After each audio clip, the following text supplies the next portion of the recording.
Hello and welcome to another Demon 212 PSN review. Today I'm going to be taking a look at Sonic the Hedgehog 4 Episode 1, and before I continue I might as well say that, well, I mustn't be a true Sonic fan, because when you download the game it says it's the game that all Sonic fans have been waiting for, and quite frankly if this is the game that I've apparently been waiting for, then I mustn't be a true fan. I've not got a good word to say about it. So, to start off then, there's 4 zones, which is pretty much half a Sonic game, half an average length Sonic game that is. You can play the game score mode, or you can play them time attack mode. Basically it's just, well, score mode's like usual Sonic rules.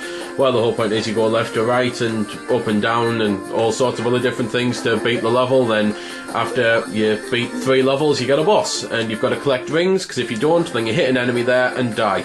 And the ring system works just like it does on the 2D ones, but as I say, if you've never played them before, basically, you get rings, and then there. I didn't die, I get to collect the rings, so that's basically everything every new person to Sonic needs to know really. Collect rings or you'll die. So, you might be thinking, how have they possibly done something wrong to this to make me hate it? Well, the game is stupidly slow.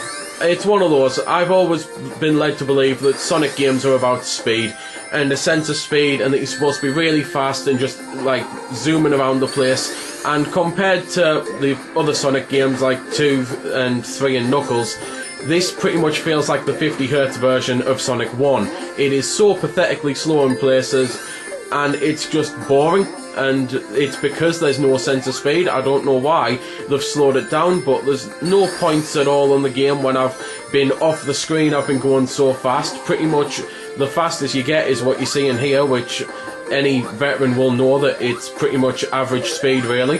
So even when you go through the speed boosts like them, the speed gates 2 or 3 in a row, you just never seem to get that fast. So it overall makes the gameplay, as I say, I personally feel quite boring. They have also added the homing attack, which I've always hated from the 3D Sonic games, and it's just as bad in this. Sometimes it just won't work, you'll mess up, it'll activate when you haven't pushed the button twice, it'll lock onto the wrong thing, and you'll end up dying as a result, and it just really does grate on you, especially when you've just played ages through a level, you're right near the end, you can feel it because of how long you've been going through it, and then you lose all your lives because of a homing attack glitch. There's still bonus games on the game where you can collect Chaos Emeralds and that, so as I've got one here I might as well show it off.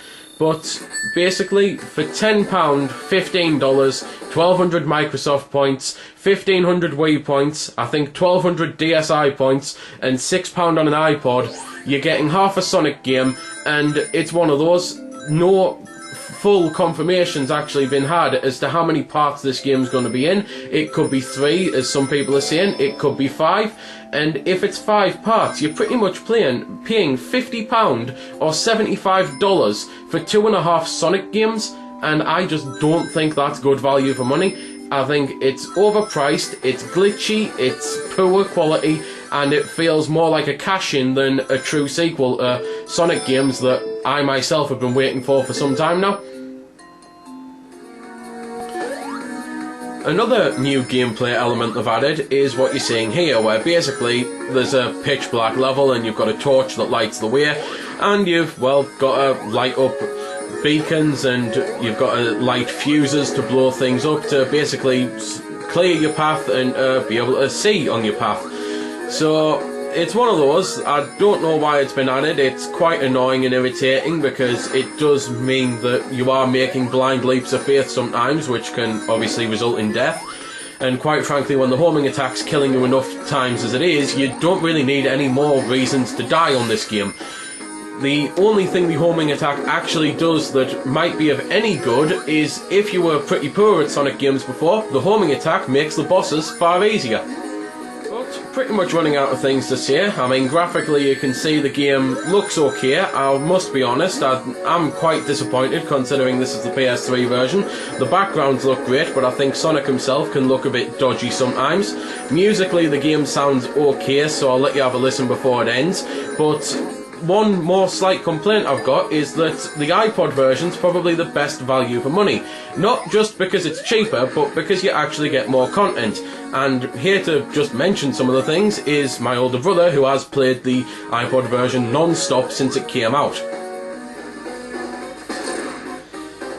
Okay, what I would say, or to add to what Damon's just said, is that the iPod version for me, considering it's on an iPod, it's graphically superior, it runs faster, smoother, you get different levels. I mean, in the casino zone here there's a score challenge where you've got to play a fruit machine, and it's also a bit like Sonic Spinball, which is actually probably one of my favourite levels on the game, and it's cheaper.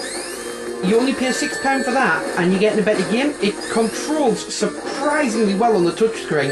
It's very accurate, and to be fair, probably controls better than with a joypad. I am kind of enjoying this game, but if I'm honest, and I had to give a recommendation, if you're going to buy the game and you've got access to an iPod or an iPhone, I would seriously recommend that version over anything else. So, there we go then, 2 opinions for the price of one. Basically, I can't stand the game, think it's a huge letdown to the Sonic games. My older brother loves it and says get the iPod version. So, all that's left is some of the music, which, as I say, is personally a bit compared to some of the classic tracks of classic games.